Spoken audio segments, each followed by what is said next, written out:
Sea horse, समुद्री घोड़ा।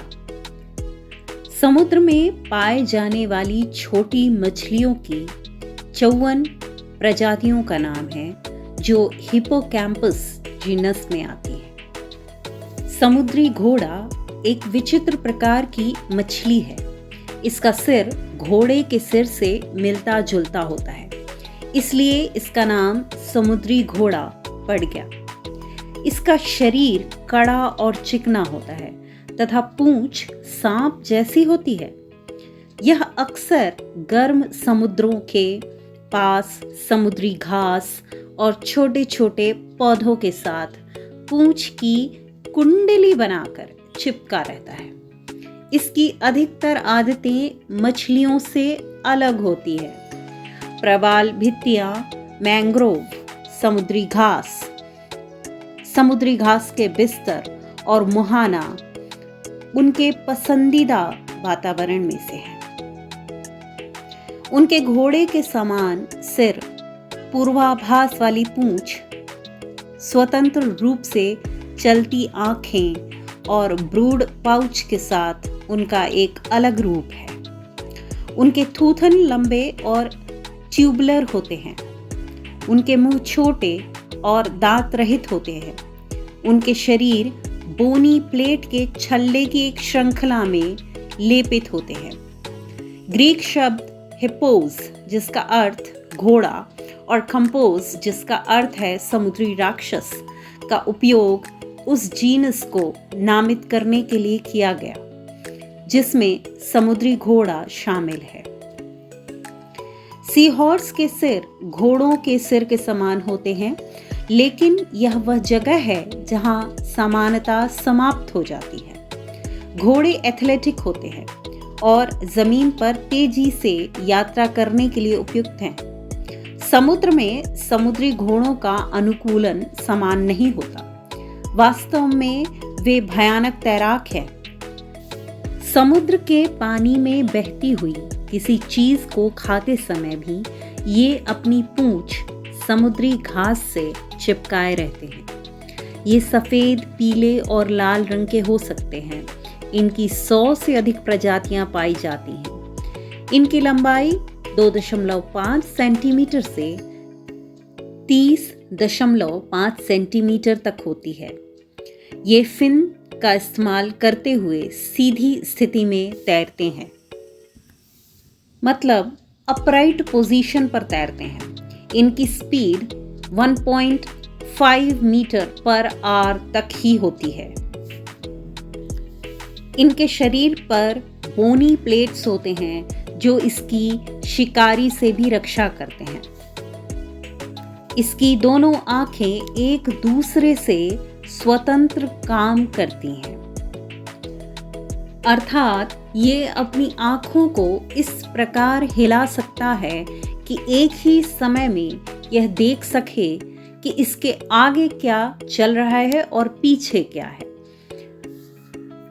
नर और मादा समुद्री घोड़े अपने साथी को चुनते समय कई दिनों तक नाचते रहते हैं। नर समुद्री घोड़े के पेट पर कंगारू की तरह थैली होती है। मादा इसी थैली में अंडे देती है।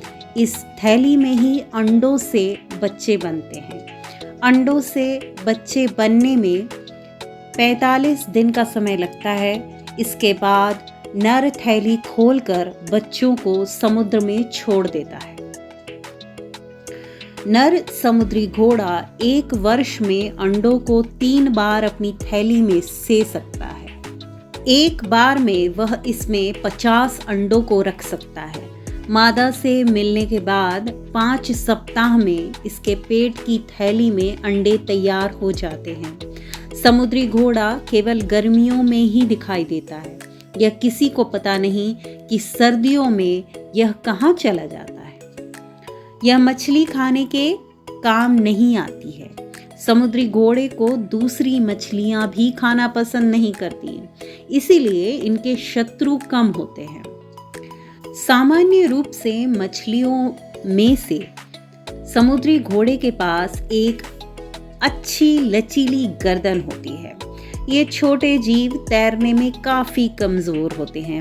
इनकी पूंछ के ऊपरी हिस्से पर मोर पंख जैसे बेहद छोटे से पंख होते हैं, लेकिन ये तेजी से तैरने लायक मदद नहीं करते। सी हॉर्स के दांत नहीं होते। वे अपने भोजन को वैक्यूम क्लीनर की तरह चूसते हैं, सक कर लेते हैं और इसे पूरी तरह से निगल लेते हैं। इस प्रकार उनके शिकार को बहुत छोटा ही होना चाहिए।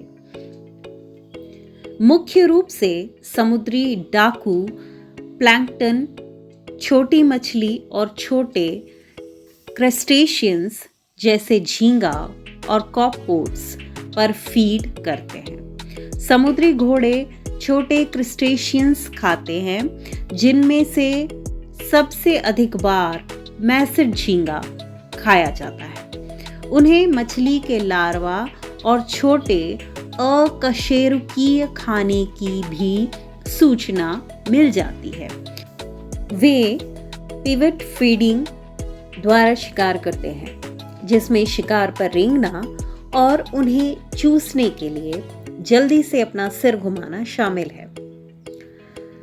सी हॉर्स का प्रजनन व्यवहार इस मायने में अनूठा है कि एग फर्टिलाइजेशन की क्रिया नर द्वारा की जाती है। एक विस्तृत प्रेमालाप के बाद मादा अपने अंडों को नर की पूंछ के आधार पर एक ब्रूड पाउच में रखती है, जहां बाद में उन्हें एक डिंब वाहिनी का उपयोग करके निषेचित किया जाता है। प्रजातियों के आधार पर अंडे 10 से 6 सप्ताह तक थैली में रह सकते हैं। इस समय के दौरान पुरुष थैली के अंदर तरल पदार्थ के रसायन विज्ञान को नियंत्रित करके विकासशील शिशु समुद्री घोड़े की देखभाल करता है। धीरे धीरे इसे अपने आंतरिक शारीरिक तरल पदार्थ से बदलकर खारे पानी में बदल देता है। क्योंकि गर्भावस्था आगे बढ़ती है, बच्चे के पालने के लिए नर अकार्बनिक यौगिक बनाता है और हार्मोन प्रोलैक्टिन वितरित करता है। नर अपने शरीर को मरोड़ता है और एक बार अंडे सेने यानी एग हैच करने के बाद युवा को थैली में से एक छिद्र के माध्यम से बाहर निकाल देता है। कुछ प्रजातियों में पूरे प्रजनन काल में एक एकांगी जोड़ी बंधन बनाए रखा जाता है और कई ब्रूड उत्पन्न होते हैं। यह स्पष्ट नहीं है कि नर सी हॉर गर्भ के माध्यम से युवाओं को क्यों ले जाते हैं, जबकि कुछ विशेषज्ञों का मानना है कि यह कम जन्म अंतराल की अनुमति देता है, जिसके परिणाम स्वरूप अधिक संतानें उत्पन्न होती हैं। नर में प्रजनन के मौसम में मादाओं की तुलना में 17% अधिक बच्चे पैदा करने की क्षमता होती है, यदि उनके पास असीमित संख्या में तैयार और इच्छुक साथी हैं। बच्चे, जिन्हें फ्राइज कहा जाता है, पैदा होते ही आत्मनिर्भर हो जाते हैं। 1000 में से गिनती के कुछ ही फ्राइज बचते हैं, क्योंकि शिकारी मछली उन्हें पकड़ लेते हैं। समुद्री घोड़े मुख्यतः उथले साफ पानी को पसंद करते हैं। चूंकि ये छोटे जानवर तेज धाराओं या ज्वार से बह सकते हैं, इसलिए वे शांत पानी में रहना पसंद करते हैं। समुद्री घोड़े विभिन्न प्रकार के आवासों में पाए जाते हैं, जिनमें समुद्री घास के बिस्तर, प्रवाल भित्तियां, मुहाना और मैंग्रोव्स शामिल हैं। वे दुनिया भर में उष्ण कटिबंधीय और सम शीतोष्ण महासागरों में पाए जा सकते हैं। एक समुद्री घोड़े की एक लचीली और अच्छी तरह से परिभाषित गर्दन होती है, जो मछली के बीच असामान्य है। इसमें एक कोरोनेट भी होता है, जिसके सिर पर एक मुकुट जैसी रीढ़ या सींग होती है, जो प्रत्येक प्रजाति के लिए अद्वितीय होता है। सी हॉर्स बहुत धीमी गति से तैरता है। एक पृष्ठीय पंख फड़फड़ाते हैं और पेक्टोरल पंखों के साथ स्टीयरिंग करते हैं। सी हॉर्स में क्रोमेटोफर्स की बदौलत रंग बदलने की क्षमता होती है, जो उनकी त्वचा की कोशिकाओं में विशेष संरचनाएं होती हैं।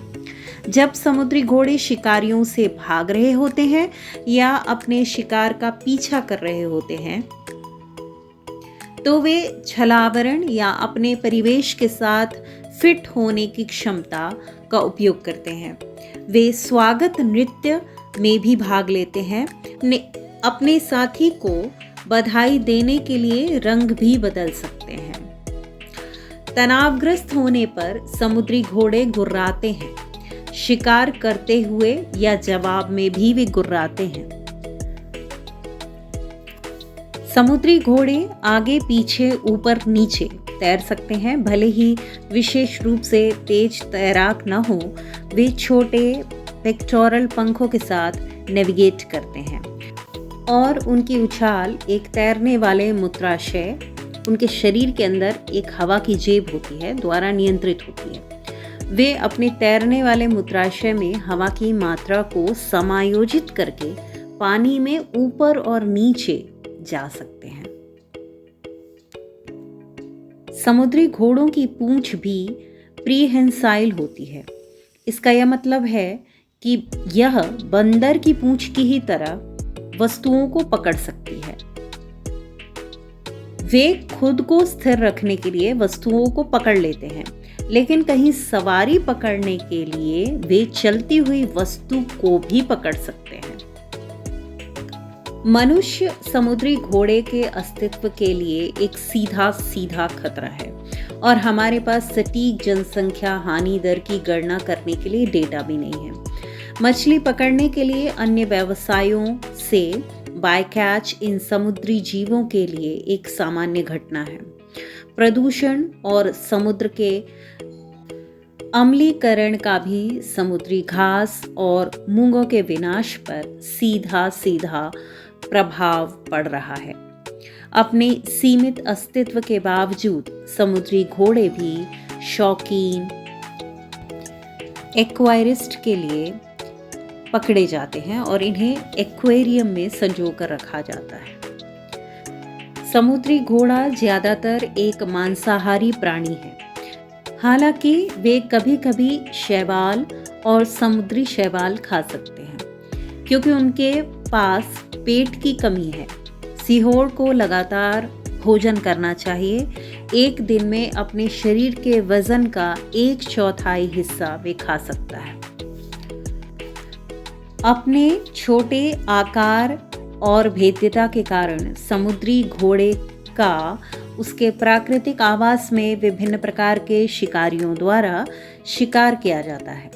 समुद्री घोड़े का विभिन्न प्रकार के क्रस्टेशियंस द्वारा शिकार किया जाता है, जिसमें केकड़े मछली शामिल हैं। ब्लूफिन टूना जैसी शिकारी मछलियों के पेट में भी समुद्री घोड़ों की पहचान की गई है। दूसरी ओर मनुष्य जो चिकित्सा प्रयोजनों के लिए भी समुद्री घोड़ों को इकट्ठा करते हैं और उनके लिए ये मुख्य खतरा है। समुद्री घोड़े भी खराब मौसम के प्रति बहुत संवेदनशील होते हैं, क्योंकि वे अक्सर उस क्षेत्र से बह जाते हैं जहां तूफान के दौरान किनारे पर वे चिपके रहते हैं।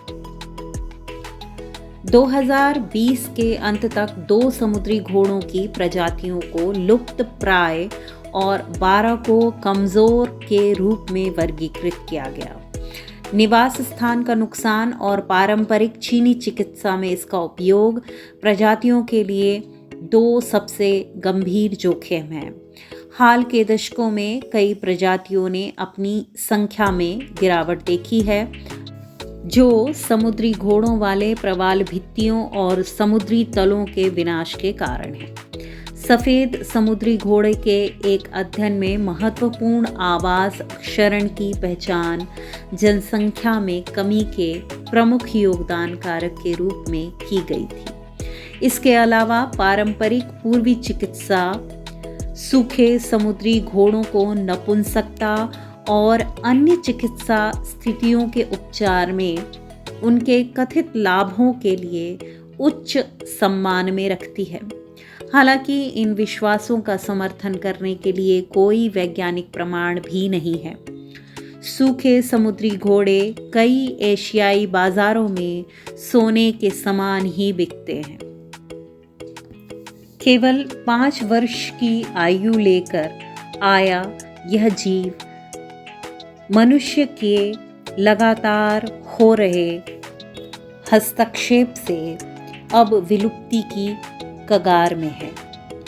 यह एक सोचने वाला विषय है कि मनुष्य की जनसंख्या कितने जीवों, कितने पादप, कितने जलीय जीवों का जीवन और आवास सर्वनाश कर रही है।